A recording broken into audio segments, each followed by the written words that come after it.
Welcome to the webinar.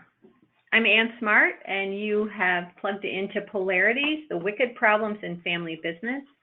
I am the director of the Loyola Family Business Center, and we're delighted that you're joining us this afternoon for a great opportunity to learn more about polarity thinking. I have a little bit of housekeeping. We're going to be together for about an hour. We're very, very fortunate to have Kathy Carroll with us, who will be taking us through our learning today. Before we get into the actual learning, I just want to share a couple of things with you. Over to the right of your screen, you should see a hand, and if you should choose to type in some questions, feel free to type in that box.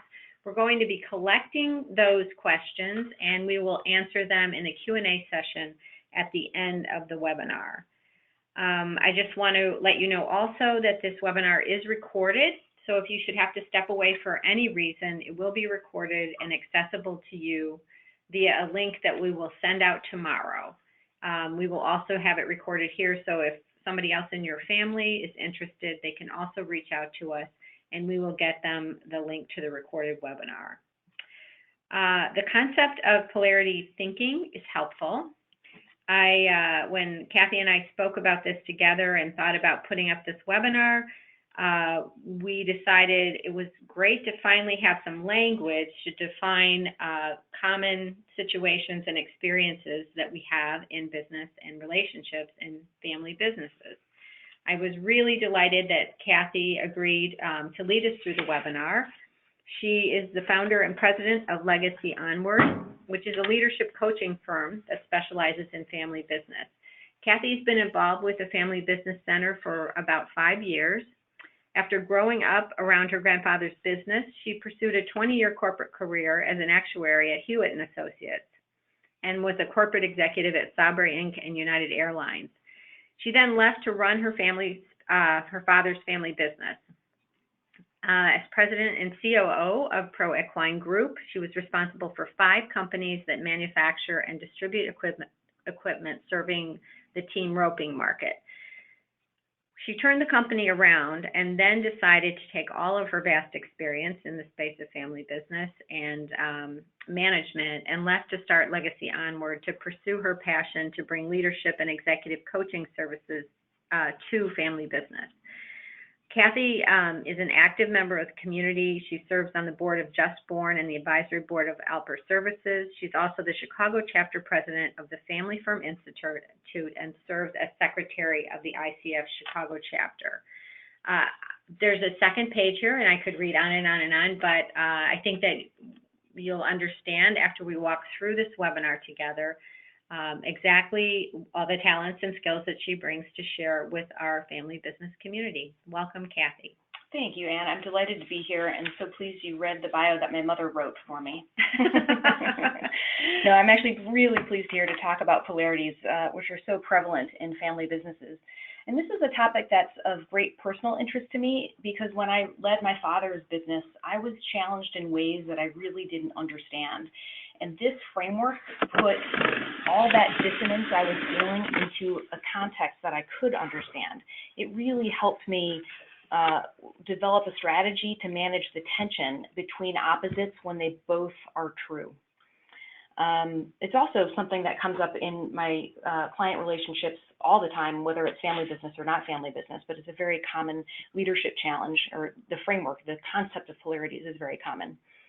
So today, we are going to pursue the following agenda. We're going to start with an introduction to polarity thinking.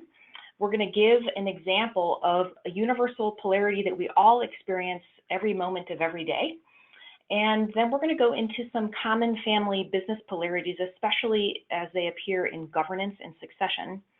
And then most importantly, we're going to make this really practical. We're going to give you tools to navigate these polarities so that you can figure out how to manage this tension effectively and uniquely in your family business. And last, Q&A. So when we went through this is a very deep and rich concept, polarity thinking is, and we know that we're just dipping our toe in here. So just so you know, Kathy will also post other resources that you can, if you're very interested in this, that you can pursue on your own later or reach out again to us to discuss. All right, so let's jump in. What is a polarity? Well, Merriam-Webster defines it as the condition of having poles, diametric opposition. Some common synonyms include paradox, dilemma, dichotomy, wicked problems, yin and yang. And really, this concept of polarity was originally brought to the business world by Dr. Barry Johnson, who began working with polarities in the mid-70s. And we'll be using his polarity map throughout the presentation, and as Anne indicated, we'll be providing additional resources to Polarity Partnerships at the end. It's really a terrific organization that is very well steeped in this knowledge and provides training and certification for professionals who are really interested in a deeper understanding of how polarities work. Good, so let's talk about the most basic polarity we all experience every day, inhaling and exhaling. The thing to note about inhaling and exhaling is that these are interdependent, unsolvable pairs. You can't ask yourself, what should I do? Should I inhale or I exhale? In fact, these terms define each other. They exist because of each other. So it's not a matter of do I inhale or do I exhale? It's a matter of when do I inhale and when do I exhale? So let's walk through this in a little bit more detail. On the top half of the screen, we are thriving, and the bottom half of the screen, we are dying. Our top half, greater purpose is to thrive, our deepest fear is to drive. So what are the upside benefits, Anne, of inhaling? I can still live, and it makes me feel good. Yes, it does. You get oxygen. And what are the upside benefits of exhaling? I get rid of all that nasty carbon dioxide that's keeping me back. Exactly. Now, what happens if you over-focus on exhaling to the neglect of inhaling? I'm going to pass out. Yeah, you don't get enough oxygen. And what happens if you over-focus on inhaling to the neglect of exhaling? I'm going to hyperventilate. Yes, you will. Very good. So what you'll notice with this polarity is that each pole has upsides and downsides, and we experience the downsides when we favor one pole to the neglect of the other. We don't sit in the middle and hold our breath. We're constantly moving between these two poles. And in case of inhaling and exhaling, it's in a rhythmic fashion, and it doesn't necessarily have to be with all polarities. But polarity management is building a strategy to capture the upsides of each pole while avoiding the downsides of either pole. It invites us to use both and thinking instead of either or. So let's look at a polarity that is prevalent in the business world, the polarity between strategy and execution. Our greater purpose is a thriving organization. Our deeper fear is going out of business. So Anne, what are some of the upsides of focusing on strategy?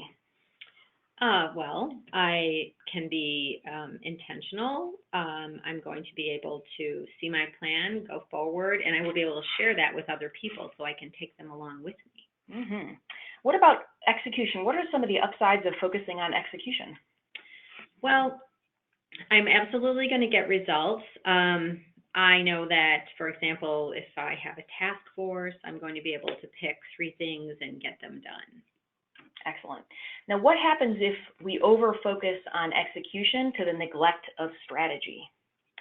Well, usually, let's think about this in the example of establishing a family council. If I am focused only on execution in developing a family council, for example, I might come together with 5 ideas or 15 ideas, and I might be running that up the flagpole in front of my family before they're ready to accept all those ideas or put them into play. Yeah, great example. And what about if we over-focus on strategy to the neglect of execution? Again, using the example of the development of a family council, I may end up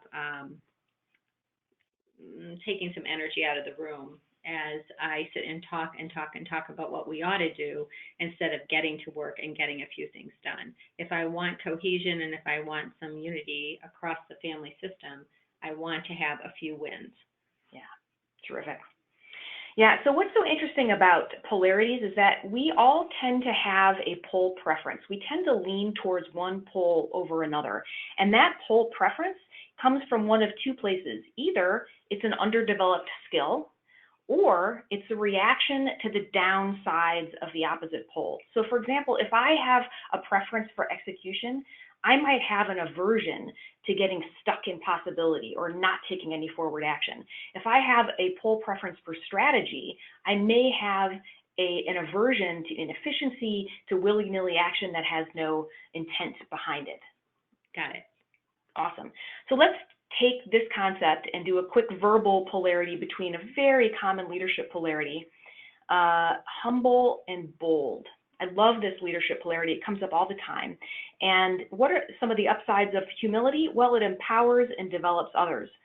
What's the upside of bold leadership? It sets clear direction and it can be inspirational.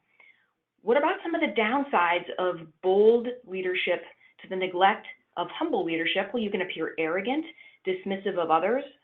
And the opposite, what are some of the downsides of humble leadership to the neglect of bold leadership? You can appear indecisive, you can get walked on. So what do leaders do when they have these natural inclinations for specific pole preferences? They can develop the skill, the ability to sprinkle the opposite pole into their leadership style to really harness and capture the upsides of both poles and to avoid slipping into the downsides of either pole. And as we were preparing for this, we thought about an example that we thought really exemplified this very, very well, the most recent two leaders of Apple. Steve Jobs, in my opinion, exemplifies bold leadership. Tim Cook, by contrast, exemplifies humble leadership. And it's interesting when you think about their leadership, and everyone will have their own perspective on this. As I look at Steve Jobs' style in bold leadership, he certainly captured the upsides of bold. Looks like he may have captured some of the downsides of bold leadership as well. Whereas Tim Cook definitely captures many of the upsides of humble leadership, but he doesn't capture as many of those downsides of humble leadership, which means in theory, he's sprinkling some bold leadership in there. He's not getting walked on. He's not getting taken advantage of, and he's certainly not appearing indecisive. Right. Yeah. So personally, I'm inclined more towards humble leadership. So my challenge is to make sure I sprinkle in bold leadership. And today's bold practice is leading a webinar. That's good. Helps me capture the upside of both of those poles. All right, great. So what are some of the common family business polarities that show up? Well, long-term and short-term comes up all the time. Focus and diversify. Invest and harvest. Cooperate and challenge. That's a very common intergenerational polarity. Mm-hmm. Rational and emotional. Oh my goodness, this one comes up every minute of every day in a family business. And then home and work. So let's explore this home and work polarity in more detail. Our greater purpose is going to be a rewarding life. Our deeper fear is going to be an unsatisfying life. So let's start with the upsides of home. And what are some of the upsides of focusing on home? Well, we get to pursue our personal interests. We recharge. We absolutely can contribute to the raising of healthy, happy, developmentally experienced children. Yeah. What about the upsides of focusing on work? Provides income, career satisfaction, sense of purpose and accomplishment, and it's measurable. It is. These things. Yes, they are. Good. What are some of the downsides that can show up when we over-focus on work to the neglect of home? Well, obviously you have exhaustion. You may have some serious regrets about the investments that you've made in your family as you go on. And then, no personal life. And really what that looks like is no other interests besides work. Yeah, and boy, does that show up a lot in family business, yeah. Now, how about the downsides of over-focusing on home to the neglect of work? Well, this is where, I hate to say it, but this is where you find that horrible concept of the entitled heir. And it's about, you may end up with lack of income and lack of professional accomplishment, but you may also end up with, an uncertain future and an inability, I should say, to find out what your purpose in life is. Yeah, I love that example. So maybe the examples for this polarity are workaholic and entitled heir would be how it manifests occasionally in the family business world. Right. So it's much easier as a workaholic to be overfocused and overfunction when you work in the family business. I mean, that will call to you and it will never be done. On the other hand, if I want to be, or if I don't understand how to be a responsible shareholder or a responsible part of a family, I may be overfocused on my home life to the exclusion of my sense of responsibility to the larger family system. Yeah, great example. Okay, great. So what are some of the common succession polarities that show up in family businesses? Well, there's the classic control power and release power. There's vulnerability and protection. There's tradition and innovation. So let's do a little deeper dive on tradition and innovation. Let's define our greater purpose is a thriving family business. Our deeper fear is a bankrupt family business. And just as a side note, as we're dropping these in, this is not a universally defined set of upsides and downsides. Every family really can define for themselves what their family upsides and downsides are for all of these polarities. So as we go through these examples, keep in mind that we're coming up with some ideas. They may be relevant to you. There may be others that are more relevant for you. Terrific. Okay, great. So, Anne, what are some of the upsides of focusing on tradition? Well, and actually, can I just put this in the context of two different examples? One would be the legacy business of a 100-year-old business, and the other might be the entrepreneurial firm. So, the upsides for honoring a legacy business is we pay attention to our history, we tell our story, and we tell those stories in a way to impart that information and share that knowledge with the next generation. Nostalgia is important. We're able to leverage really our brand over time, and that brand has a lot of value. Terrific. What about the upside of focusing on innovation? So this is the classic risk tolerance argument between the now gen and the next gen. If we're able to harness ideation and innovation, that will provide us with continuous growth of the enterprise beyond the legacy business, allowing for us to continue to keep our family employed, our family engaged, and to have thriving businesses. Terrific. Now, what happens when we over-focus on innovation to the neglect of tradition?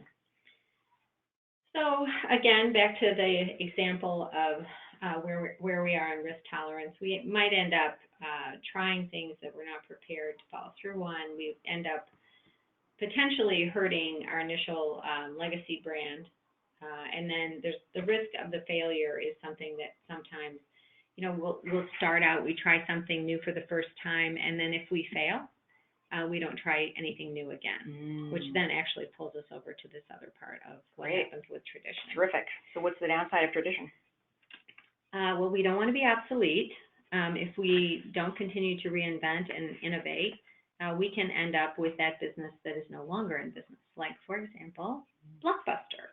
Great example. Mm-hmm. All right. Good. So let's now switch to some of the common polarities that show up in governance. There's the tension between the I and the we in governance all the time. We are all individuals and we are part of a system, a family system, a business system, an ownership system. So that tension between I and we can be pretty challenging. Structure and flexibility. That structure and flexibility shows up in family constitution policies all the time. Unconditional acceptance and conditional acceptance, which shows up when you start to talk about married-ins for the first time. And accountability. And accountability, great point, great point. Transparency and privacy. That is a very prevalent topic in governance. So let's dig into the transparency and privacy in more detail. You're starting to see a pattern here. What is our greater purpose? Healthy relationships. What is our deeper fear? Destroyed relationships. So what are some of the upsides of transparency in a family business? Well, we're going to build trust, and we help our family members prepare for the future. Yeah. What about some of the upsides of privacy? We minimize risk, and we're protecting the security of the family, and more that's an issue in this age of social media in particular, and cybersecurity issues. Yeah, very, very good point. Now, what about privacy? What happens when we over-focus on privacy to the neglect of transparency? So we inhibit our trust in one another, and in terms of our ability to plan, it really inhibits that. And then the downsides of transparency to the neglect of privacy? Well, we don't want to expose our people or our assets to too much risk. Yeah. So where I've seen this show up a lot is in wealth transfer.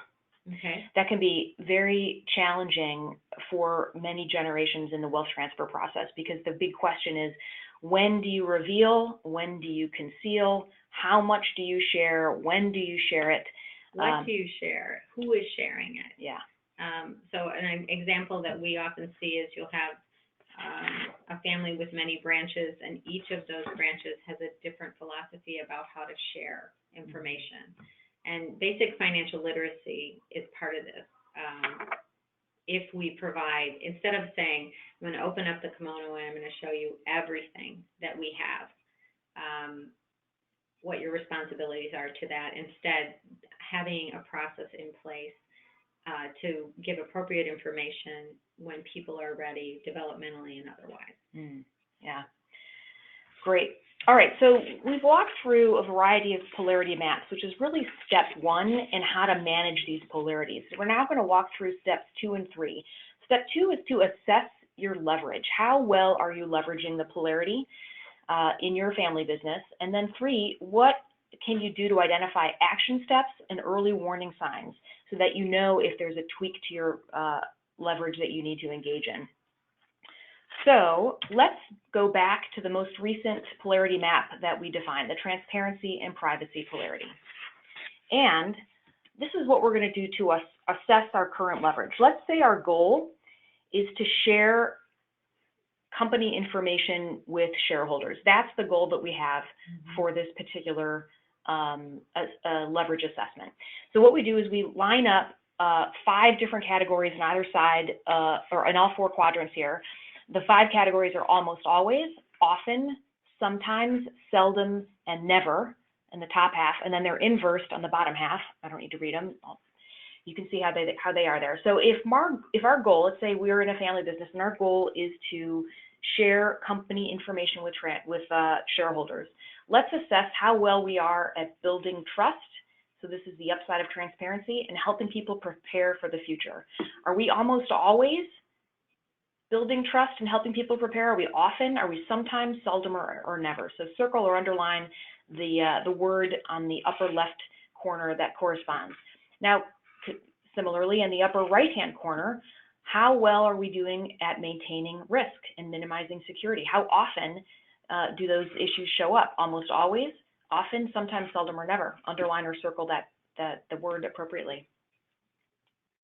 And then moving to the bottom left corner, the downsides of privacy. Are we experiencing any downsides? And if we are, how often? How often are we inhibiting trust?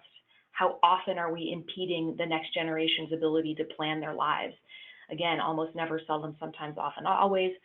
And in the lower left corner, how often are we exposing people and assets to risk?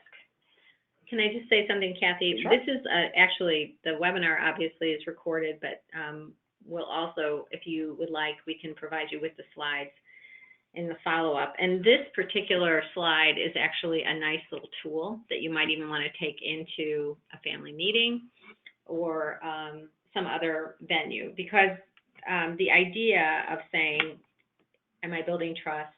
And then actually identifying what are trust-building activities are very, very helpful in helping to understand how we're really and truly balancing these polarities. Yeah, well said. Thank you for introducing that. Good. So once you've identified your 4 different corners here, now draw an infinity loop that represents your leverage. And I'll give you 6 examples of infinity loops that yours might look like. Yours might be different. Each one of these represents one family's assessment of their ability to leverage the polarity. Now you'll notice that every single one of these examples includes downsides. They're actually capturing some of the downsides. So none of these polarities is well leveraged. In fact, even a balanced polarity is not well leveraged because you're still capturing, you're still harnessing some of the downsides of both poles. The optimal infinity loop is when you're harnessing, capturing all the upsides of both poles and none of the downsides of either pole. So Kathy, is it normal to experience some fluctuation along these polarity poles when you're trying to, like, just as you said, capture this one concept? So as I start for maybe the first time that I'm sitting down and I'm sharing more comforting information, for example, with my shareholder group than maybe I'm comfortable with or I have done in the past. So if I'm looking at this in sort of a trajectory model, where I start with my first family meeting and where I'll be with my, in year 10 of a family council and an active board of directors, what is that movement going to look like? And how will it fluctuate over time? Yeah, it's a terrific question, and it's a process, right? So the step 1 is identifying where you are today, and then that's actually a beautiful tee up to the next set of slides, which is, well, once you've identified your leverage, what do you do with it? So the next step is to identify the action steps and the early warning signs that will show up when you are working within a specific polarity. And what's interesting is that the goal that you have will hugely impact the action steps and the early warning signs. So we're actually going to walk through the same transparency and privacy polarity with 2 different goals. The first goal is the goal that we had earlier, which is sharing information with shareholders. So if our goal is sharing information with shareholders, let's define the action steps that we want to take that will help us harness some of these upsides of transparency. What might be some action steps, Ann? So annual family meetings for sure, shareholder meetings, annual shareholder meetings, and then the establishment of governance policies for the family and the business. Great. And what about the action steps you can take in support of privacy? So on the privacy side, we want to discuss who needs to know what, when. And what are the formats in which we share that information. We want to be very, very intentional about sharing the right information at the right time, and just knowing that over time that may develop or expand or contract depending on what's happening with the family and the business. Yeah. That's definitely it depends. Yeah. Terrific. Now, what are some of the early warning signs that we might see if we've over-focused on privacy to the neglect of transparency? So, we're going to end up neglecting to educate the next generation of owners and managers. And where we see this is that when shareholders don't understand what their responsibilities are as shareholders, and then they may start to put some demands on the business system, really because they don't understand. Yeah. And so what about early warning signs if we've over-focused on transparency? So, when everyone in the family knows what everyone else is making, for example, it's a basic family business HR dilemma where you're sharing everybody's comp across the board. That's probably too much transparency. Yeah. So we're exposing people professionally and personally to risk that's really unnecessary around their relationships with one another, as well as potentially what happens within the business itself. Yeah. And again, it's for every family to define for themselves what these action steps are and what their early warning signs are, because every member of the family and every family system is going to have a different feel towards that tension between the transparency and the privacy. And what's challenging, and I'm kind of jumping ahead a little bit, but I think one of the most challenging parts that I see in leveraging these polarities is that when you're working within a family business, it's a system, which means there are many people involved, and every single person in that system has a pole preference, and they're not the same. right? So that's where it gets really dicey. And that's one of the reasons why I think this framework can be such a powerful way to appreciate the upsides of the opposite pole. Yes. Yeah. Okay. Great. So let's take the same concept of action steps and early warning signs within the context of this transparency and privacy polarity, but let's change our goal. Now our goal is, well, we've got someone in the family who's in a serious relationship that's likely to lead to marriage. It's time for us to develop a policy for married-ins.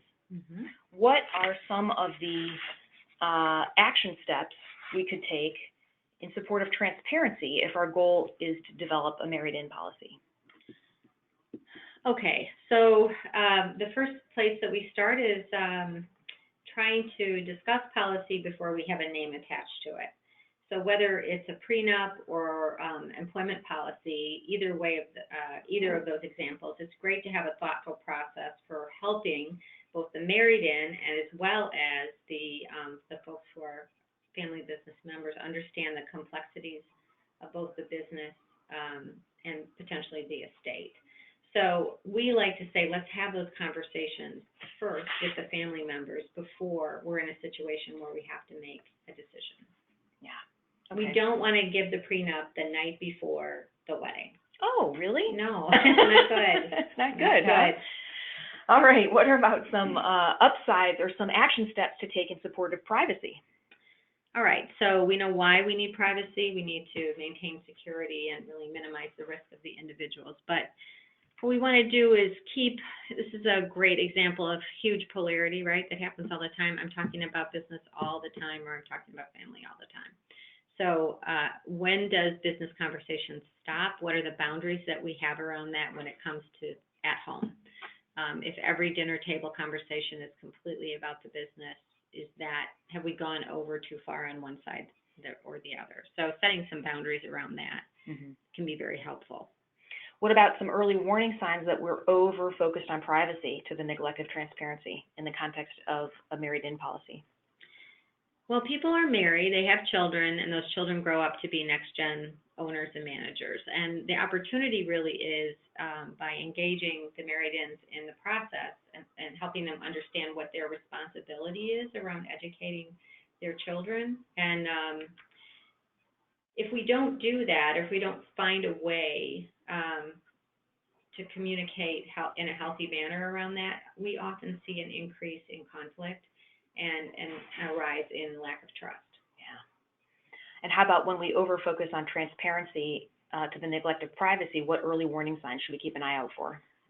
So if it's on social media and it should have stayed in the family meeting, there's a warning sign. Yeah. If you have kids taking pictures of proprietary technology and posting it on Instagram, that's a warning sign. But, I'm kidding, but really and truly, if we're not pairing information with education about what's appropriate and what's not appropriate, and that's, again, you're never done. And every generation is going to have to be taught again and again, and each generation is going to have that conversation together. Yeah.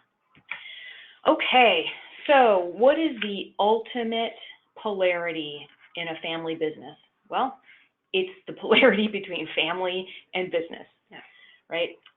So let's do one final walkthrough from a polarity map through to the action steps and early warning signs for a family business. What are some of the upsides of focusing on family? Well, rewarding home and family life, the basic unit of everything is family, right? And to have an emotionally healthy family is the goal, with that has raised children that have something to offer in the world that the world needs. Yeah, that's the end game. Yeah, love it. What about upsides of business? Well, it provides us with financial resources and engaging and fulfilling and rewarding pursuit and of something in life that helps not just our families, but also all of our employees, and we actually have a very significant impact on our communities and the economy. Yeah, love that. Now, what about downsides of an over-focus on business?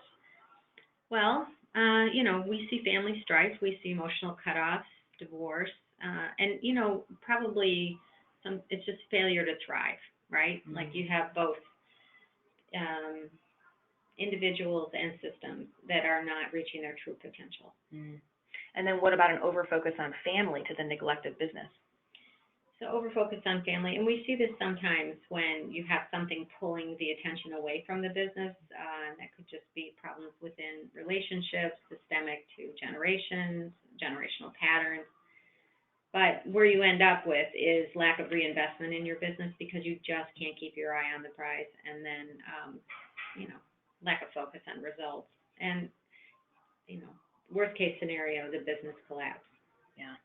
So what's interesting about this family and business polarity, I defined a polarity as unsolvable interdependent pairs. Well, in this case, you can have a family without a business, and you can have a business without a family. But if you have a family business, they are interdependent pairs. Yeah. They actually do define each other.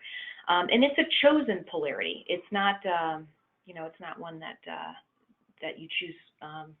It's one that one should choose carefully, I guess, in the grand scheme. Good. Okay. So let's go through action steps and early warning signs if our goal is a thriving family business. Okay. So what are some action steps in support of a thriving family? So if I was going to do that exercise earlier where I'm actually listing, how am I doing? How are we doing in this space? They might look like Sunday dinners, but more often than not, we would encourage people to have regular family meetings that absolutely invest in some fun together, especially the larger the family gets, the more complex. We'd love for you to invest in family council and to grow that family council and family business education under that umbrella of family council. And then other, non-business related fun activities. Yeah. And what about some action steps to support a thriving business? Well, establishing governance systems for the business and the family are key.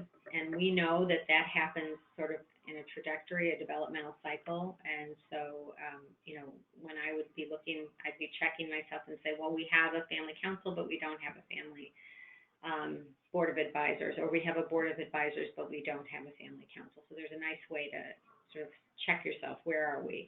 Reinvesting in the business and helping the whole family understand the importance of that, and then conducting strategic planning every 3 to 5 years. Mm-hmm. And what are some early warning signs to keep an eye out for if you've over-focused on the business or the neglect of family?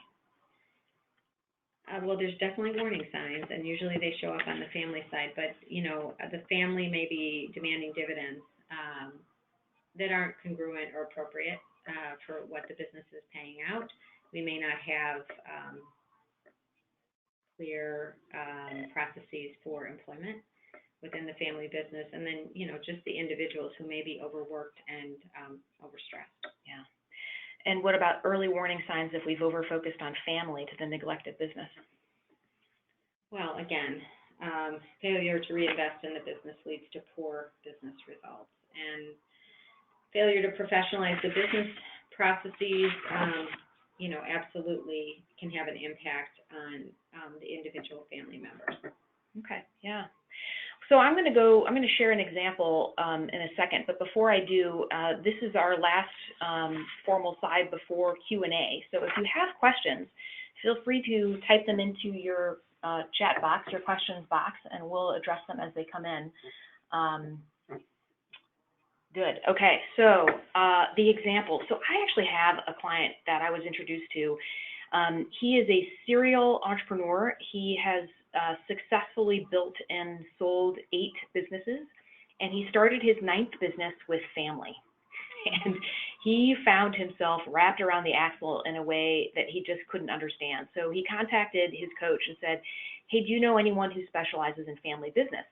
And she said, I do. That's when I met him. And when we first spoke, as he was describing the frustration he was feeling, I walked him through this concept, this family business polarity concept. And in the course of our conversation, as we walked through this more and more, it suddenly dawned on him that the gift that he brought as an entrepreneur was eradicated when he became a family business leader.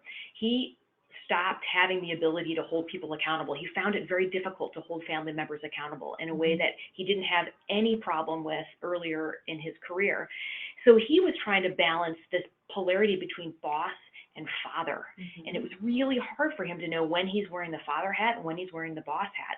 And once he was able to understand this concept and manage that tension between the two, it changed everything for him, and he was able to engage as a leader in a much different way. So there's something really tangible about this that's important to know and to understand in the family business, because as I said earlier, when I was leading my father's business, I felt this tension constantly. I was working for my father. I worked side by side with my brother. I was, involved in family trusts, et cetera, and all those things created all these sort of brain glitches in my head that I didn't know how to manage, because I was operating out of one mindset or another and not realizing the impact that it was having on the entire system in its entirety. So there's something to this, I have found, and I look forward to answering questions. So anything you'd like to add, Anne, at this point?